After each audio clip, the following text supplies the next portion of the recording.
non-doer-ship, letting go of all our attachment, our sense of connection with it.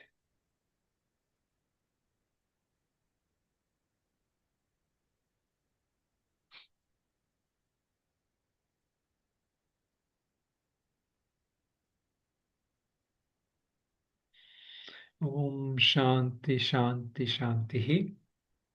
Okay, so we are looking at the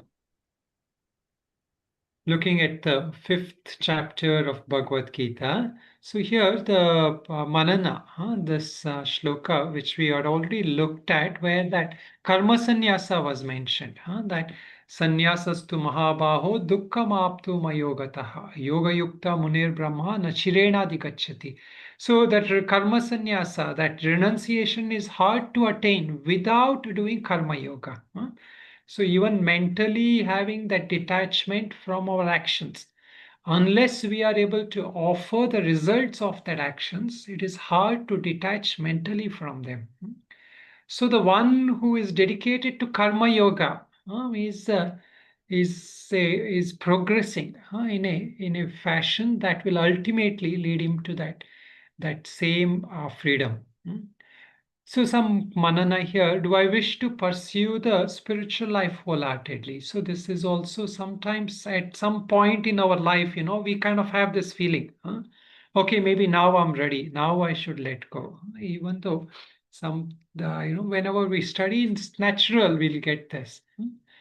So the question to us is, am I ready to give up all activities or most of the activities in pursuit of spirituality? So where we are, at what stage we are, like even like, when we do this study, our practices, have we reached that state where we are prioritizing this over worldly things? What is our value? Which is where are we? So based on that, we have to see what is our readiness. Am I qualified to renounce worldly or take up retirement either prematurely or whenever it is due? So all of us have this notion, at some point I want to retire. At some point I want to let go of all worldly activities. So that again, it is not just because I am tired or I'm physically not capable. Mentally, where are we? That determines when we are ready. Do I have the spiritual discipline or sadhana that I can commit to? So sometimes what happens, if you prematurely take and then you're not established in that sadhana, then your mind will keep going to that worldly thoughts, because the mind has not been processed or purified, through karma yoga or karma sadhana. So that right away letting go is not possible. That is why that gradual process, initially purifying the mind through karma yoga, detaching from results, and then slowly through knowledge, trying to detach from worldly, that doership. How do I see myself engaging my time productively and in the spiritual direction I wish to proceed? So, right now, where we are, there we can start, rather than thinking that one day I will leave everything and one day this will happen. Right now, we can develop that buddhi. So, that is the teachings, the heart of Bhagavad Gita. You don't have to leave everything, but you can if you are ready mentally. But the more important thing is mentally letting go. Manasa, mental renunciation, mental detachment.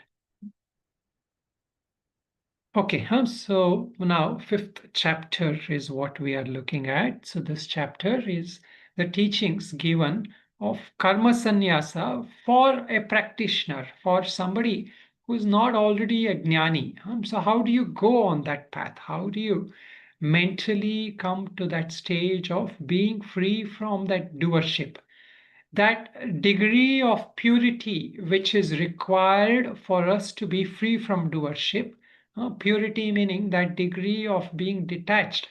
See, every one of us, when we don't get what we want or what we deserve, there is a sense of thing, that sense of injustice comes into us. I deserve this. I did that. I deserved that. Of course, in a worldly sense, yeah, because you're dealing with a worldly kind of people, but at our level, inner level, mental level, we have to have the, why is that not happening? Because that degree of devotion or bhakti is important also in karma yoga.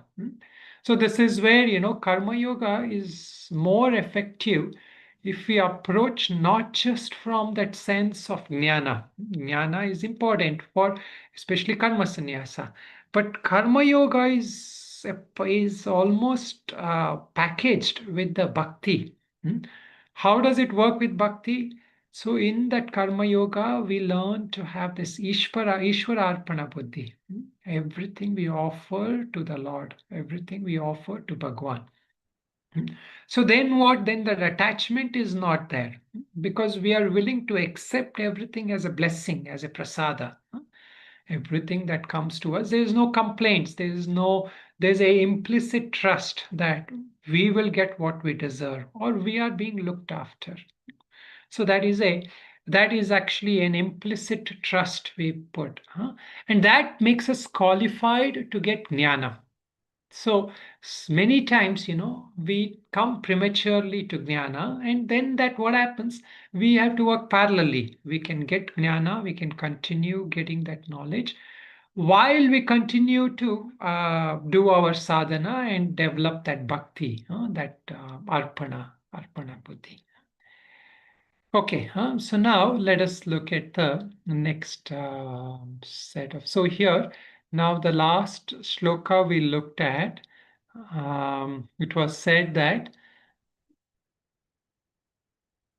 naiva kinchit karomi iti yukto manyeta tattvavid pashyan shrunvan sprishan jigran nashnan gachan swapan swapan shwasan. Pralapan Visrajan Grunhan Nunmishan Nimishan Napi Indriyan Indriyarteshu Vartanta iti Dharayan. And the knower of truth, what does he do? He has this notion that while I'm seeing, while I'm smelling, eating, touching, breathing, I'm not doing anything. That sense of detached observer, that he is mere observer of all actions that is happening at the level of his body and mind. So he remains somewhat in a state of awareness. That action continues to happen, but that sense of mindful awareness we mentioned, where he is aware, and wherever that sense of ragadvesha or wherever that sense of I am the doer arises or I am the enjoyer arises, he immediately is able to witness that and step back from it. Otherwise, what happens when that sense that I am the doer or the likes and dislikes arise? We get attached to it and then we will do more actions, and that more actions will create more bondage. But here, that person is able to step back and know and realize that the sense of I am doer or I am experiencing this has risen.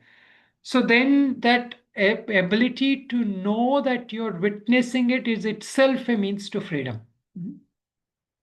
So when you're able to observe that sense that I am doing or I am experiencing as risen, then there is a natural shifting into that witnessing, that awareness state.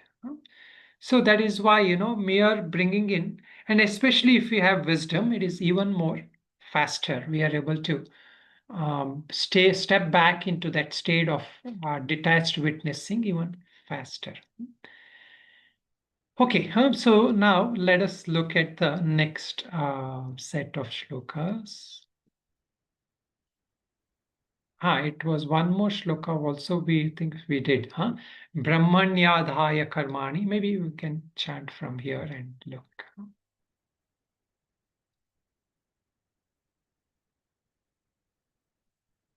Okay, let us chant these shlokas, starting from shloka number 10. Brahmanyadhaya karmani. ब्रह्मण्यादाय कर्माणि सङ्गं त्यक्त्वा करोति यः सङ्गं त्यक्त्वा करोति यः लिप्यते न स पापेन लिप्यते न स पापेन पद्मपत्रामिवाम्भसा Padmapatra Vivampasa Kayena manasa buddhya Kayena Manasa Buddhya kevalerindriyairapi Kevalairindrairapi yogina karma kurvanti Yogina Kurvanti sangam tyaktva shuddhaye Sangam Tyaktvatma Shuddhaye yukta karma palam tyaktva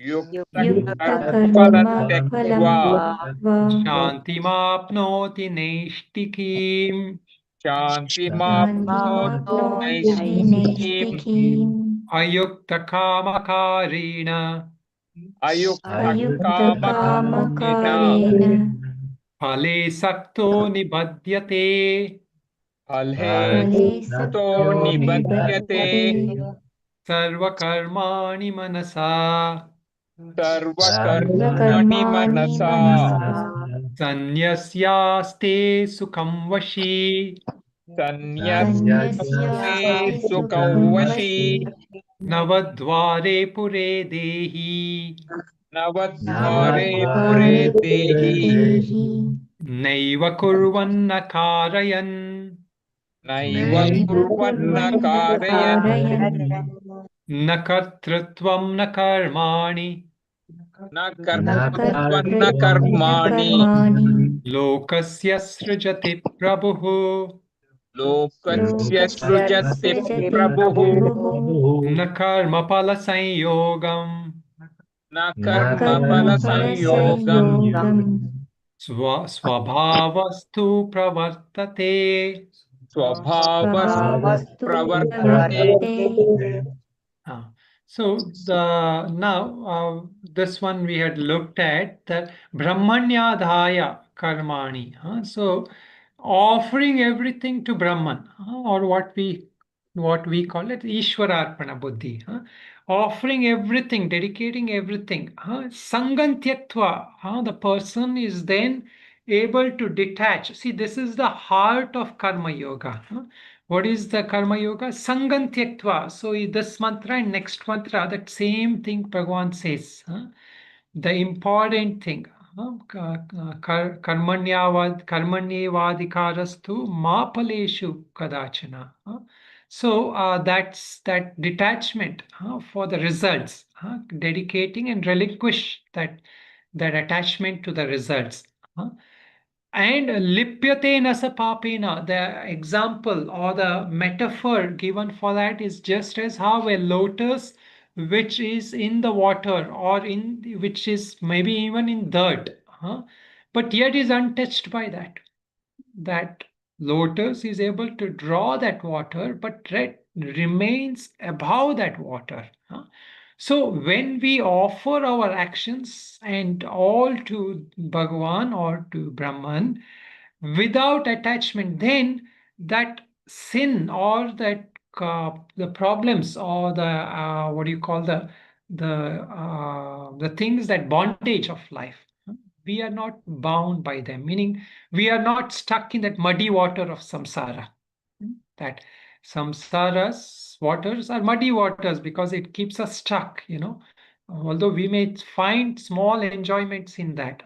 So there is that story, that story of somebody who was like running from there was some lion that started chasing him. So he started running from there, and then he came to an end of a that cliff. And there he almost slipped off, and he hangs to that branch of a tree. He holds on to that tree, and the tree is kind of, suddenly he realizes there is a beehive in that tree. So that bees and all start coming everywhere. And down he sees, just below is that there is a huge kind of a fall. If he falls, he goes down. And in between that, he's like struggling, he's holding on, that a sip of that honey falls on his tongue. And immediately he puts out his tongue and he tastes that. Meaning he's trying to get a little bit pleasure.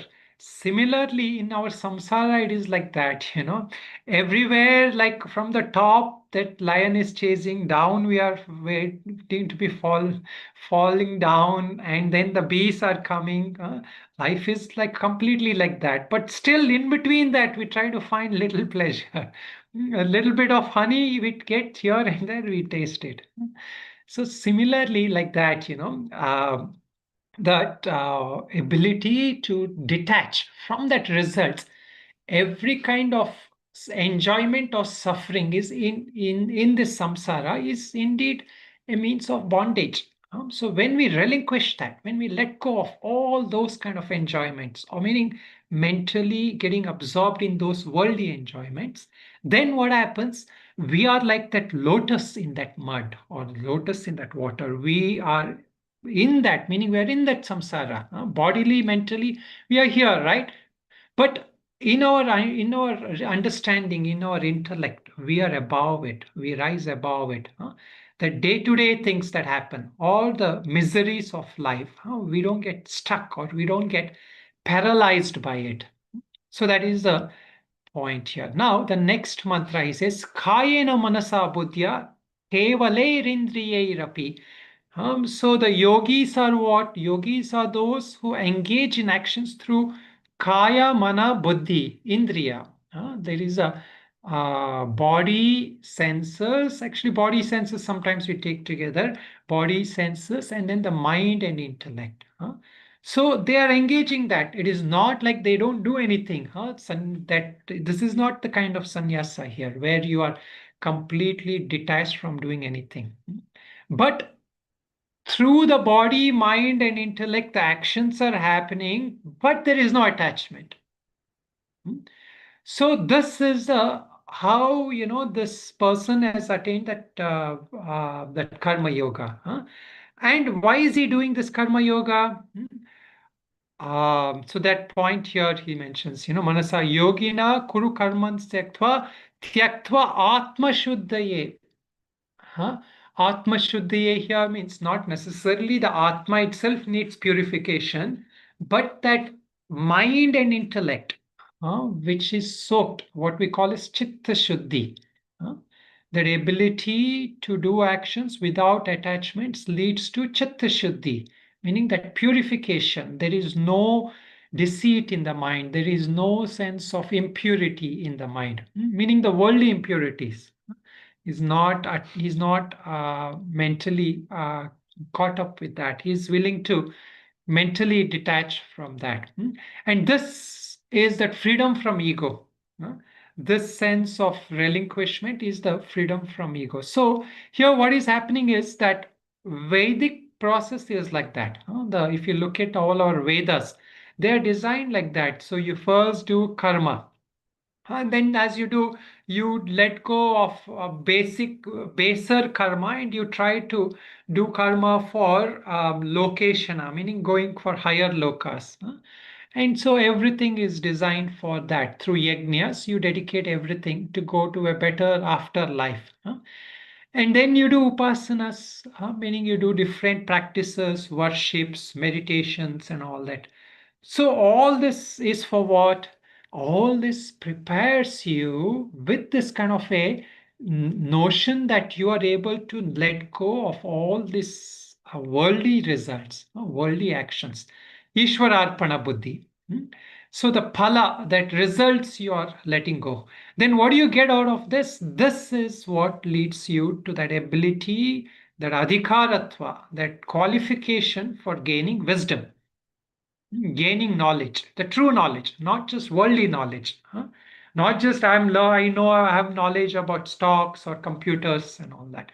That these actions require this knowledge, this wisdom requires that you have that purification, that ability, that qualification. So without sadhana, without doing karma yoga, that ability to come and abide is not easy. So karma yogi in that sense is like that. He works just like anybody. He may be going to the job, or like Janaka, he may be a king. So they will do their actions. But what is the difference? The same thing is repeating in both the mantras. Sangam tyaktva. attachment to that results, a kind of importance to that results.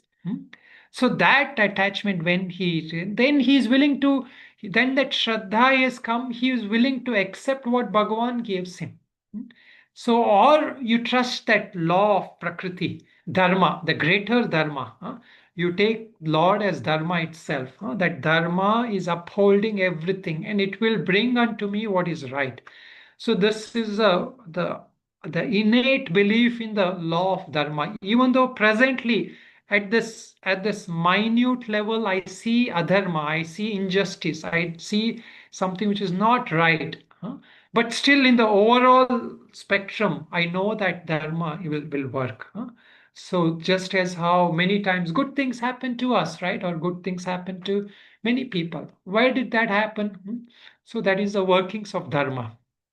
So here again, Ishwararpana Buddhi makes this person qualified and he becomes in tune with Dharma. Hmm? So when that person becomes in tune with Dharma through offering everything to Bhagavan, he has an implicit trust in the workings of that Dharma. So that Karma Yoga part gets fulfilled. Now what has happened? What is the Shuddhi? When we say Atma Shuddhaya, that Chitta Shuddhi. So this Shuddhi is the Sattva Shuddhi. So there are two kinds of Shuddhi. One is the Atma Shuddhi, which is a Swarupa Shuddhi. Then there is a Sattva Shuddhi. Sattva Shuddhi means our intellect goes through this, is purified like in Sattva Guna. There is a nature where we are able to abide in that sattva more and more. Meaning we are not so rajasic, we are not so tamasic. We are able to think on high lines. And when that sattva shuddhi comes, then the intellect is interested in these topics. See, if there is no sattva shuddhi, it's like many students, right? Of course, many of you are trying, but many times students come one class, two class. After 10 class, they'll say, oh, this is not interesting. I wish he told more stories. I wish there was more happening. And nowadays, attention span is so little. This class goes on for 1 hour. The class should be in 10-second clips, or like as one of our volunteer makes, 1 minute clips. Then it is easy, right? But that is then we realize if we are caught up in that, then that sattva is going down. Then we need the next chapters. Bhagwan will talk to us about dhyana yoga and other things. Our attention span is less. Our interest is less. See, attention and interest are connected together. If you're not able to develop interest in this, see, this is why, even though if you're not interested, you keep on listening because that interest will then grow. If you don't listen and then you start listening to other things, worldly things, then that interest will diminish. Then the worldly interest will increase. So even though sometimes we go through these phases, but this is the Shravana, that this is the main part, that Shravana eva mukhya sadhana, the primary sadhana for all sadhanas. We is doing this, meaning listening, studying, contemplating on this. Okay, Sattva Shuddhi. When Sattva Shuddhi, what happens? You become interested in getting jnana. Then, as you abide more and more, you get this. Then you get what is he calls here in the next shloka, as you come to Yukta Karma Palam Tyaktva Shantim Apnoti Naishtikim. That person who has that yukta, who has done the karma yoga, and who has karma pala tyaktva, who has renounced that results of actions, that such a person having renounced those actions, what happens? Shanti mapnoti, he gets that shanti. But this peace is the initial peace, that peace that allows us to contemplate on these teachings. See, if we don't have certain degree of peace, even contemplating on these teachings are difficult, right? So how do you get to this? He uses the word naistikim. Naistikim means a commitment or a dedication, a sense of abiding, a steady abiding in this. meaning continuously we make that effort, meaning that priority has come in our life, that this is important. My life is only so many years left. How many more things I want to see, experience, and enjoy, because I know time is running out. So that kind of a thing has come. So the commitment comes nice sticking. We are willing to abide in that jnana nishtha. That swarupa nishtha will come. Then comes that swarupa shanti, that steadiness of uh, that peace. That peace that is not obtained from a temporary attaining something. The peace that doesn't come just by doing some temporary practices. Although that is all helpful again, but those kind of peace are coming and going. That peace that comes from wisdom, the peace that comes from true understanding, that peace is a lasting one, because that brings you to the truth. And as we say, the truth sets you free, right? So that is why, like that search for truth, that search for the highest reality, that is the only kind of way where we get complete peace, complete freedom. And that we should not be afraid, like whatever we do, if in order, see, many people, have given their life in order to uphold this truth.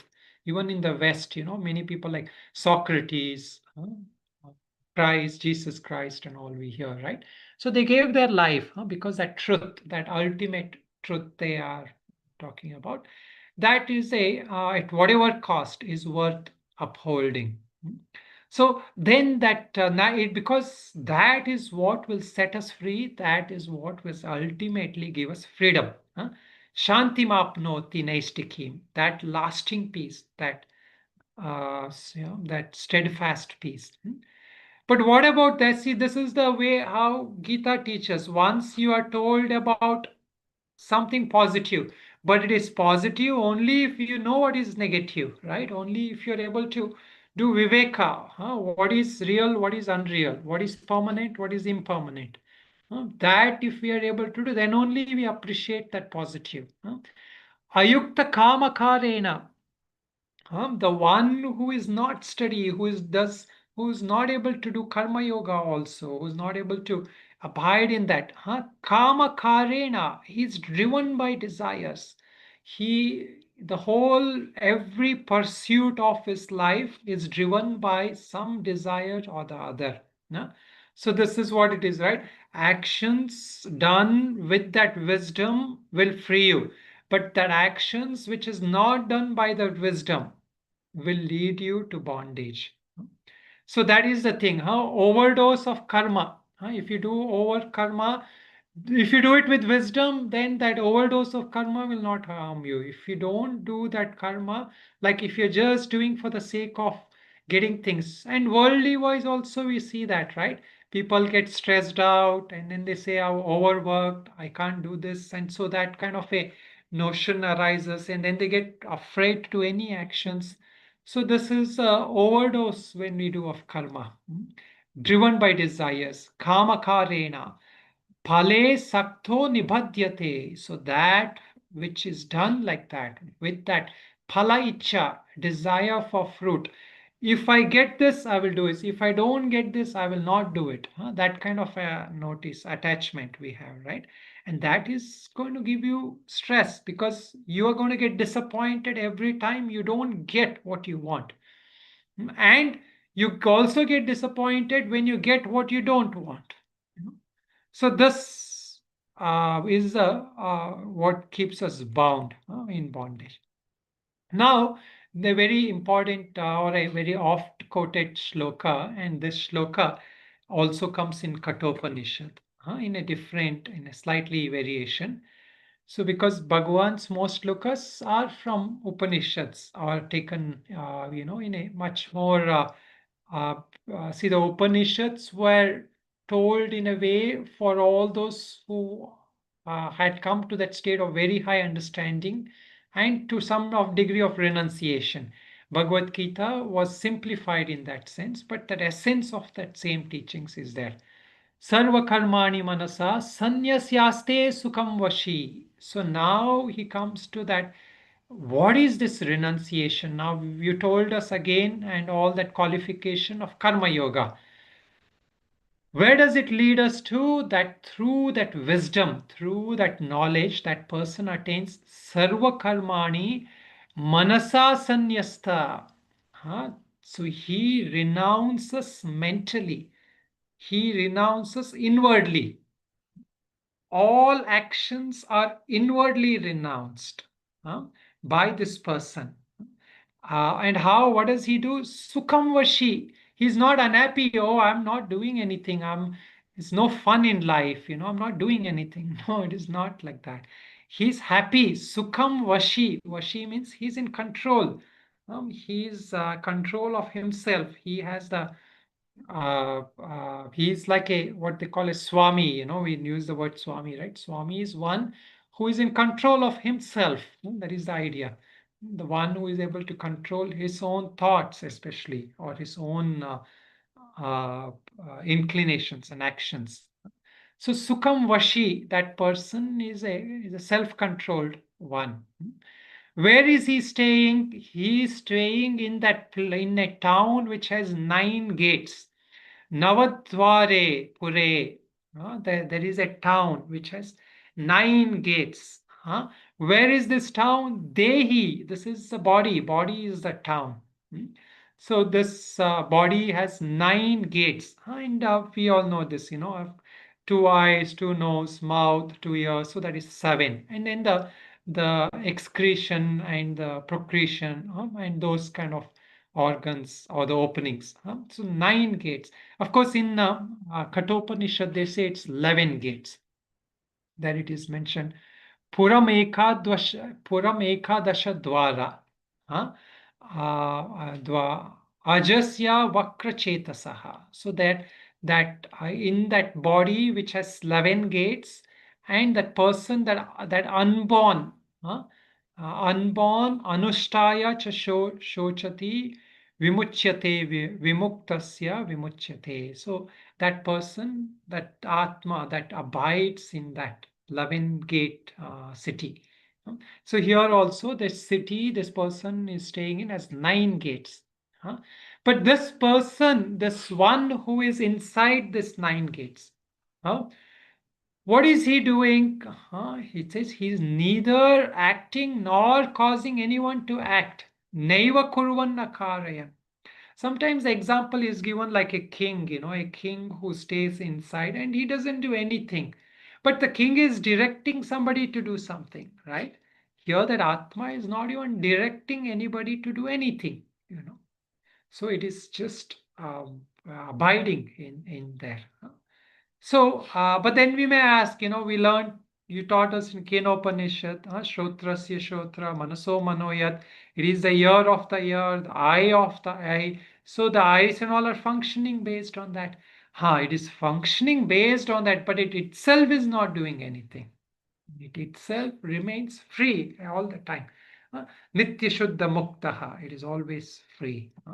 But the senses and the mind and all these things, they operate. He will explain that in the next shloka. Swabhavaste, all that will act. So this shloka has a little bit of bhashya. So I will just briefly mention some points here from the bhashya. So in the bhashya, it is mentioned for one who it is said that this person is in the body. What is the need to say that? There is an objection that has come. What is the need to say that this person is in the body? We all know that he is in the body. So let us read that. The embodied one, however, who is, no, sorry. What is the need of this specification? That this person is the body. Everyone abides in the body only. So here that there's a little thing difference here. He mentions Uchyate yastu agnya dehi dehendriya sanghata matratma darshi sa sarvopi gehi bhume asane va ase iti manyate. For everyone, the conviction is not I'm in the body. right? Everyone thinks I'm in this house, I'm on this seat, or I'm in such and such a location. Nobody thinks they're in the body, right? Why? Because that body, that aggregate of all the things that makes that body, huh, that Atma is abiding in that body, meaning we think of where the body is abiding, not that we are abiding in the body. So this is a fundamental difference that in the Bhashya he's trying to mention here. So, but for one who realizes the self as distinct from the aggregate of body, it becomes reasonable to have the conviction, I am in the body. So for most people, what is the conviction? That the body is here, the body is there. But I am in that body, that notion is not there. So when that knowledge comes, when that wisdom comes, what happens? Then he mentions para karmani cha parasmin atmani avidyaya adhyaropitanam vidyaya viveka jnanena manasa sanyasa upapadyate. Huh? So then now it is reasonable once that understanding has come. Huh? Once that understanding has come, it is reasonable that as a result of knowledge in the form of discriminating wisdom, there can be mental renunciation of actions of others. Meaning, who is this others? Others are this body, senses, and all these aggregates. So, this Atma, which is in the body, is able to now renounce the actions of others. Like you don't take others' actions, right? Like if somebody else does, you don't own that. Like if somebody did some criminal act and you are you're close to that person and you feel for that, but you didn't do it, so you will not go to jail.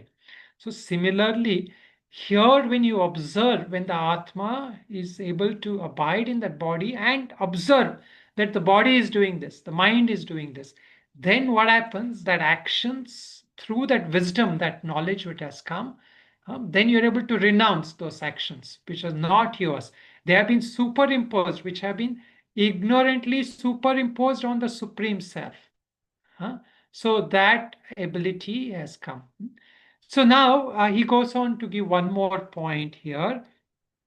उत्पन्न विवेक ज्ञानस्य सर्वकर्म संन्यासिनोपि गेहे इव देहे एव नवद्वारे पुरे आसनं प्रारब्ध कर्म संस्कार शेषानुवृत्तया देहे एव विशेष विज्ञानोत्पत्तेः. So there is a now, even in the case of one who has, where that wisdom has come and who has renounced our actions, there is something like staying in the house. Why does he stay in the body? If he's already realized, then he should not be in the body. We will say that he's already free. Why does he even have to be in the body? So that body, that where he is in, he's internally free. But there is a prarabdha karma. What is called as the actions, the karma which has been brought for this life. So he's free of his past karma, he's free of future karma. But this life's karma, the body already has brought. So he continues to abide in that body as long as as a consequence of the persistence of the remnants of results of past actions, which has already started bearing fruit. So that he's abiding there, but he is not touched by that prarabdha karma. That internally the prarabdha karma of the external prarabdha karma of the body will continue. Internally he is already free, jivan mukta. Because the awareness of being distinct from the body arises while in the body itself. So this is the Jivan Mukta, we say, freed while living. He's in the body, he's still here, he's not dissolved into ether, he's still here in the body. But he's freed while living in the body. So this distinction, while one is in the body itself, he's being freed. So he goes on to conclude one more point here. What is it? Yadyapi karya karana karmani avidyaya Atmani adhyaropitani sanyasyaste ityuktah. Ha. Sorry. Sorry. Dehe iva astyeva visheshena phalam vidvad avidvat pratyaya bheda apekshatvat. So both from the difference, from the point of view of an ignorant person and a jnani, this words, he continues to be in the body, they have a purpose. So for the jnani, he's in the body, but he is an observer of the body. Meaning he's not attached, he's not touched by the body. But for an ajnani, he is stuck with that body. So he's also in the body, meaning he's also in the body, and the Atma is already free, even while he's an ignorant person.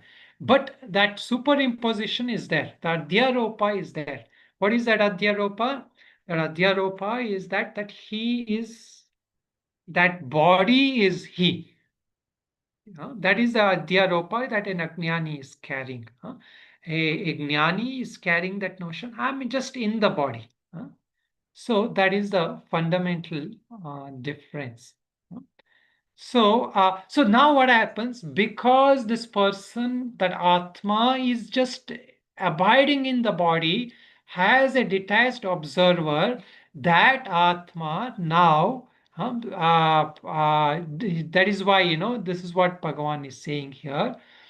There is no na eva kuryan na karayan. It is not doing anything, nor is it causing anyone to do anything. The Atma is the basis on which all the body senses and all operate.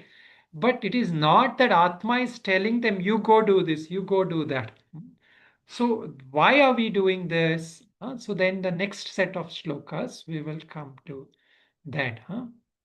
So here he mentions this one, na kartrutvam na karmani lokasya srujati prabhu. So here Prabhu means not Bhagavan. Prabhu means our Atma. So the Lord does not create the sense of doership nor the actions. Kartrutvam na karmani. So here kartrutvam is that doership. Karmani means it doesn't create the objects. Atma is not the one which is creating all this world, like all these objects of the world. It is not created by Atma. So here actually Prabhu means, then goes on to say one more point.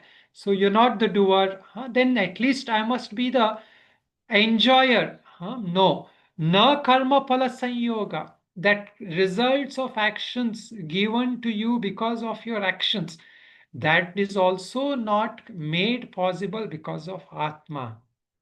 Then why is all this happening? Why am I stuck? Why are my actions creating bondage for me? How is all this happening? Swabhavaste pravartate. Everything is happening due to nature.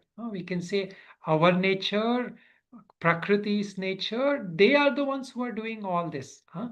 Guna guneshu vartante. It had come before. That gunas mix with guna and they are all acting on their own. So it is not like, then we may say that how is it decided that I should get the results of this actions?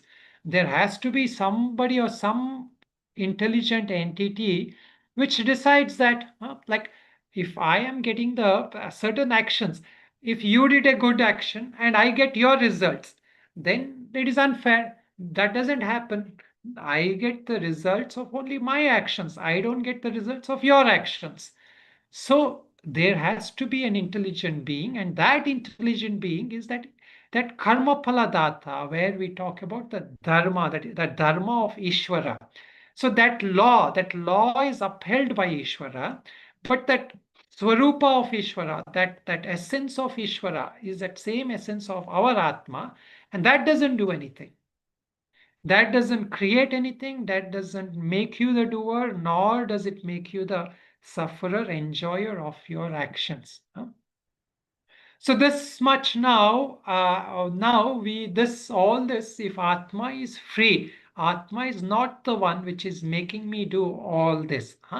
So what has happened? How does this seemingly contact between Atma and the Jiva? Jiva means that self that I take myself to be associated with the body and mind.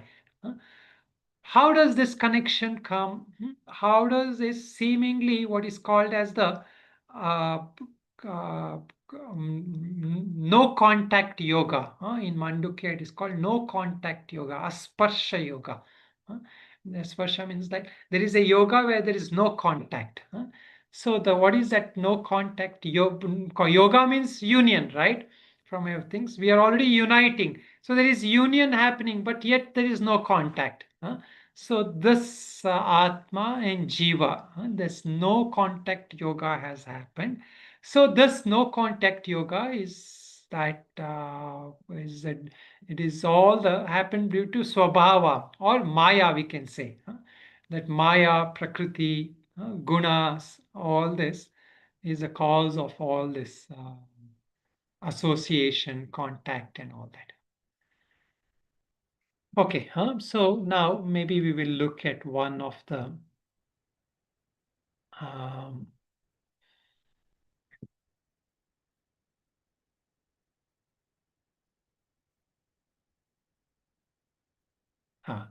okay. Okay, so here, or maybe we'll do this. Okay, so we talked about actions. What is the nature of ego in actions? The kartrutva we are talking. So in actions, the doerships comes from where? So that is the ego. So trying to understand this, how can we know this? We can know it by understanding how does it manifest in my life. This ego that manifests in my life, which gives me a sense of doership. How does it manifest? See, it is not just we say doership. We may say, okay, or something abstruse doership. I don't know. I don't have that doership. Maybe somebody else. But we have to ask ourselves, do I feel a sense of jealousy when somebody gets something and you don't get? Or do I feel a sense of pride when I do something special? Or do I feel a sense of insecurity when I'm not able to do something? All this are effects of that doership. So if we are feeling any of these emotions, that shadripus, that desire to get something which others have, you don't have, that anger, that why is somebody doing this to me, all this is that sense of kartritva. Is it necessary to renounce all actions that trigger the ego, or is there a balanced approach? So does that mean I don't do anything? Okay, let us say doership is the problem. Then let me not do anything. Easy solution, right? So is that what it is being said? What does it mean that the yogis are able to function with detachment? So we have to ask ourselves, what do I understand that when we talk about this? Are they completely free from ego, or could there be some kind of a functional ego? Hmm? So there is this thing called functional ego, vyavaharika. Like in our relation, there is a transactional ego. Like as I mentioned, right? Just because we learn Gita and we want to be free of doership and ego, we can't go and saying, "Oh, I am nobody." Somebody asks your name, I don't have a name. So that is not how it is, right? So we need a functional ego, meaning an ego that is a loosely we are holding for transactional purposes.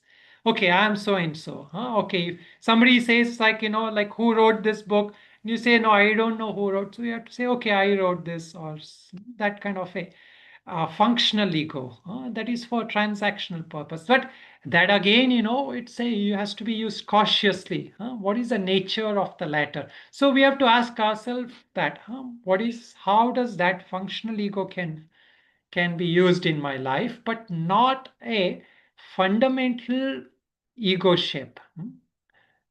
So, okay. So we will look at the rest in next class. Anybody has any questions, comments, anything you would like to ask?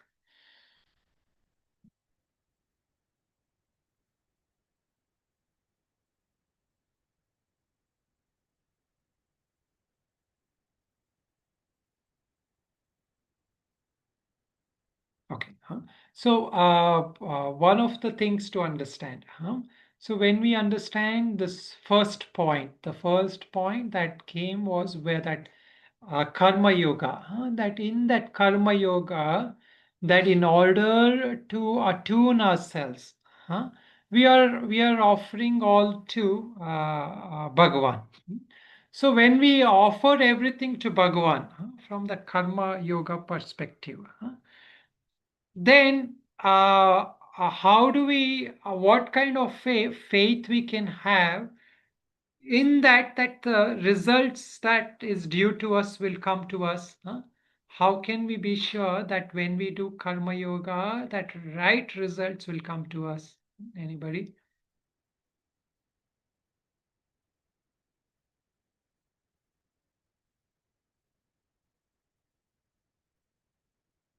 Anyone wants to say anything? Swamiji, can repeat one more time. See, you do karma yoga, right? When we do karma yoga, we will not get results, or we are detaching from that results. So how can what, and we are offering it all to Bhagavan. So when we offer everything to Bhagavan, how can we be assured that the results that is due to us will come to us? What is it that makes sure that the results that is due to us will come to us? Is it Chitta Shuddhi, Swamiji? The results that leads to is Chitta Shuddhi. Chitta Shuddhi. But then the results also come, right? Like the right results will come because you have foregone that results, the results will still come. Yeah. What ensures that the results will come? No, not ensuring. Whatever comes, we should take it as a prasad. Good or bad. Yeah, that is also correct. Taking as prasada. Anybody else? Any other thoughts? When we detach, it's like a sacrifice. That result is like there is no result. It's burned. There's Correct. there's That is it. So it's there is, gone. you are not really interested in the results. You have offered it all to Bhagavan. So both are correct. Prasada, whatever comes, you accept. So that when you accept as prasada, then you don't care what the results are. Whatever results Bhagavan gives, you take it. So with the Ishvara Arpana Buddhi is prasada Buddhi also. So both go together. And then the other thing you mentioned is also correct. There is no results to think about. You already given it off. So that is also like, it is not like you're giving and hoping that, okay, maybe I will get it back. Maybe I'll get something. That okay. Anybody else? Anything? And then there's also dharma. That is also actually, that is one more point. There will be something that will come your way. That is because there is a dharma. There is that law of dharma. So when you have surrendered to Ishvara, that means Ishvara is the same as dharma. That law of dharma. That law of dharma will work for you. Meaning adharma is not consistently going to, like, that share of dharma result will come to you. And then the karma yoga will lead you to the chitta shuddhi. That chitta shuddhi will make you qualified for knowledge. What I didn't understand the dharma part which you were speaking. So see, like when we surrender to Bhagavan, Ishwararpana Buddhi we say, right? So that means we are surrendering, offering everything to Bhagavan. So Bhagavan is the upholder of dharma. He is the karma paladata we say. Karma paladata means he is the one who decides who gets what. So that is nothing but the workings of dharma. So you are offering to Bhagavan, meaning you are attuning with the dharma, the greater dharma, which upholds everything.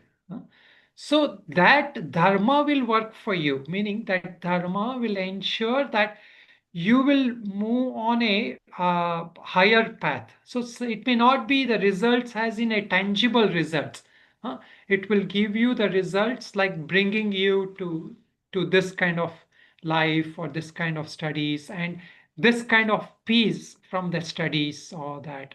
So that is all the tuning ourselves to dharma. When we offer everything to Bhagwan, we are tuning ourselves to dharma, the law of So dharma. this is the he showing me the path of coming to classes like this, or getting that seeking mode.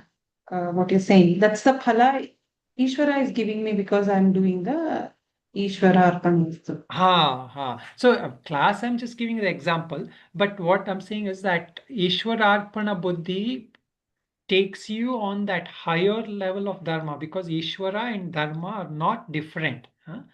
So then what happens, that dharma at the higher level starts working for you. So when the dharma works for you, it will bring you to shreyas. Shreyas meaning a better life, a better kind of a quality of life. And with that, you are kind of, getting the result, but not in a tangible way. You still get that results. And so that is also what he was talking about. The phala of is chitta shuddhi.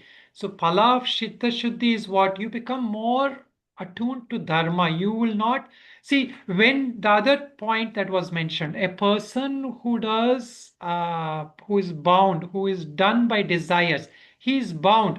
Why is he bound? Because desires will not care for dharma. When you have desires, you don't care dharma, you want your desire. But a person who is free from desire, he's offered everything to Bhagwan, then he's willing to do dharma. Swamiji,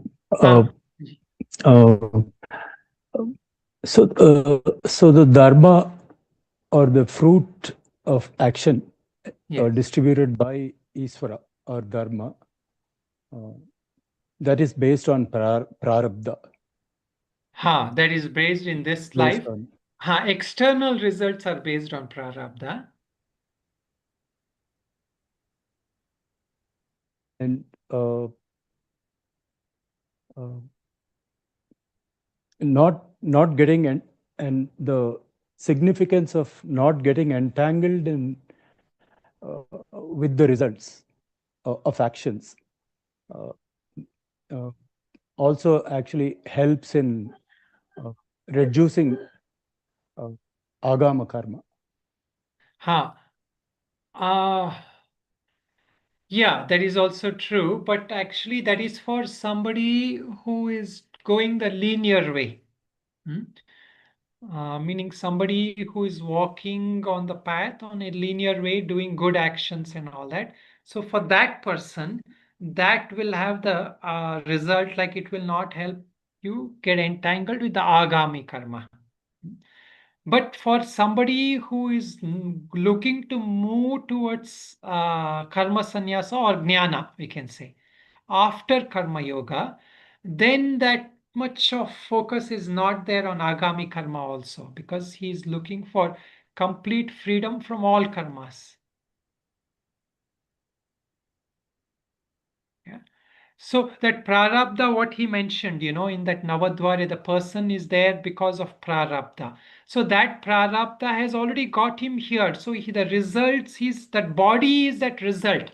See, that body itself is the karma phala. He's already there in that body, and he's going through that thing of that body. So now that person who gets that realization, there is no agami karma for him, because he's just kind of all that is broken free, that atma and that body connection has already been severed. But he exists in that body because that prarabdha is there in that body. So that little bit, what in our Shankaracharya's matha, it is called as avidya lesha, meaning a little bit of a remnants of that will stay. That little bit of remnants of adhyaropa will stay. Attachment to that association with that. But would it be right to say, as long as I'm interested or attached to my actions, I would be producing more karma. That is karma. Yes, yes, yeah. So even desire for good actions, good results, that any kind of desire like that. So that is why, karma yoga is almost like close to jnana only, because any kind of desirelessness can only truly be motivated by wisdom. Desireless action. Thank you. Okay. All right. So all of you can do the manana.